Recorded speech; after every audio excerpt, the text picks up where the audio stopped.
Hello students, this is RP Singh. Welcome to this channel learn maths with RP Singh. आज इस video में शिक्षा निदेशालय द्वारा उपलब्ध कराई गई कक्षा 9 गणित की वर्कशीट नंबर 41 लेते हैं। इसका टॉपिक है घन और घनाभ का आयतन। पिछली वर्कशीट में हमने घन तथा घनाभ का पृष्ठीय क्षेत्रफल ज्ञात करने के सवाल किए थे। अब हम यहाँ पर इनके आयतन के बारे में जानेंगे। घन तथा घनाभ के बारे में हम जानते हैं।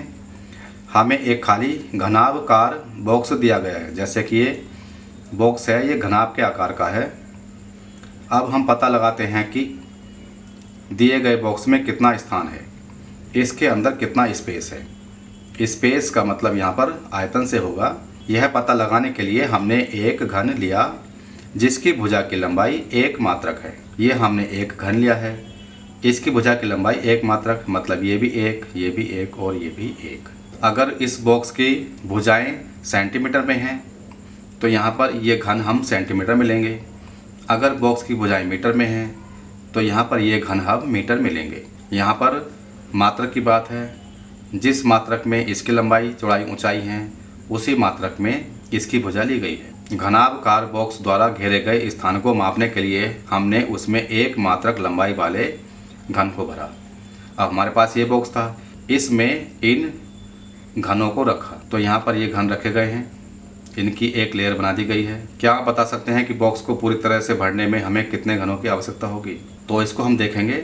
यहाँ से यहाँ तक 5 घन आ गए हैं और यहाँ से यहाँ तक इनकी 2 लाइनें बनी हैं। एक लेयर में, एक सतह में ये 5 घन हैं और यहाँ पर 2 घन हैं, तो टोटल घन हो गए 10। एक लेयर में 10 घन हो गए।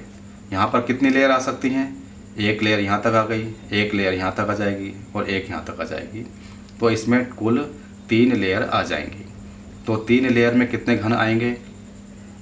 एक लेयर में 10 घन हो गए, 3 लेयर में 30 घन आ जाएंगे। अब हम ऐसे देखें इसमें कि ये 5 है, यहाँ है 2 और यहाँ पर ये 3 लेयर आ गई। तो इसमें एक लेयर में 10 घन, 2 लेयर में 20 घन, 3 लेयर में 30 घन आ जाएंगे।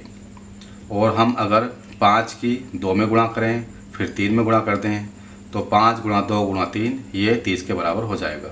इस बॉक्स की लंबाई 5 मात्रक, चौड़ाई 2 मात्रक और ऊंचाई 3 मात्रक है। हमने ये देखा, तो इसकी लंबाई हम मान सकते हैं 5 मात्रक, ये चौड़ाई हो गई इसकी 2 मात्रक, ये ऊंचाई हो गई इसकी 3 मात्रक।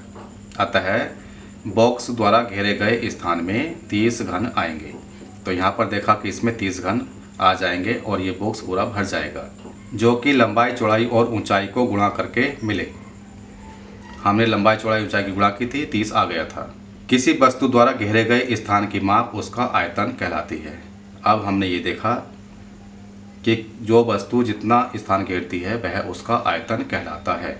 तो घनाभाकार बॉक्स का आयतन हो गया लंबाई गुणा चौड़ाई गुणा ऊंचाई से 30 घन मात्रक आया है। तो इसके लिए 2 फार्मूले हो गए, घनाभ का आयतन लंबाई गुणा चौड़ाई गुणा ऊंचाई, घन का आयतन भुजा गुणा भुजा गुणा भुजा। और इनका जो मात्रक होगा वो घन मात्रक होगा, क्यूबिक यूनिट्स होगा। अगर लंबाई सेंटीमीटर में है तो आयतन घन सेंटीमीटर होगा, लंबाई मीटर में है तो आयतन घन मीटर होगा। आइए एक प्रश्न को हल करते हैं। माचिस की डिब्बी के माप 4 सेंटीमीटर गुणा 2.5 सेंटीमीटर गुणा 1.5 सेंटीमीटर है। ऐसी 12 डिब्बियों का आयतन कितना होगा?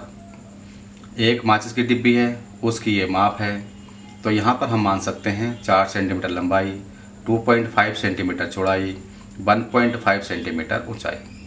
अब हम एक डिब्बी का आयतन निकालेंगे, L into B into H करके, तीनों की गुणा कर देंगे हम, 15 सेंटीमीटर क्यूब इसका आयतन आ जाएगा। 12 डिब्बियों का आयतन निकालना है तो इसको हम 12 से गुणा कर देंगे, 180 सेंटीमीटर क्यूब 12 डिब्बियों का आयतन आ गया।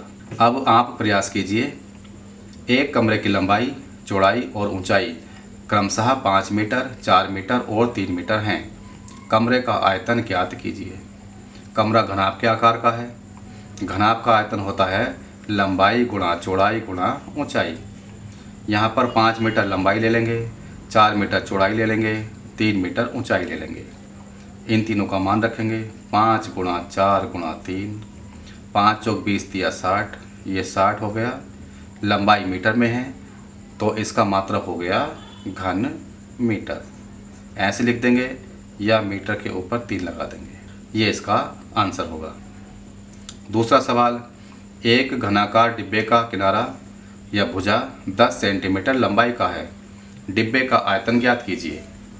यहाँ पर घन है, घन की भुजा 10 सेंटीमीटर की है, तो घन के आयतन का फार्मूला होता है भुजा गुणा भुजा गुणा भुजा। 3 बार गुणा करनी है हमें।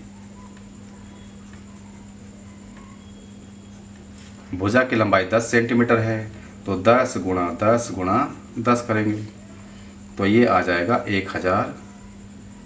लंबाई सेंटीमीटर में है, तो सेंटीमीटर क्यूब घन का मात्रक होगा। तो आयतन आ गया 1000 सेंटीमीटर क्यूब। लंबाई सेंटीमीटर में है, तो आयतन का मात्रक सेंटीमीटर क्यूब या घन सेंटीमीटर होगा। ये इसका आंसर होगा। अब ये वर्कशीट पूरी हो चुकी है। अगर ये वीडियो आपको अच्छी लगी हो तो इसको लाइक करें, शेयर करें, चैनल को सब्सक्राइब करके बेल आइकन प्रेस कर लें, जिससे कि आगे आने वाली वीडियोस के नोटिफिकेशंस आपको मिलते रहें। Thank you, thanks for watching this video.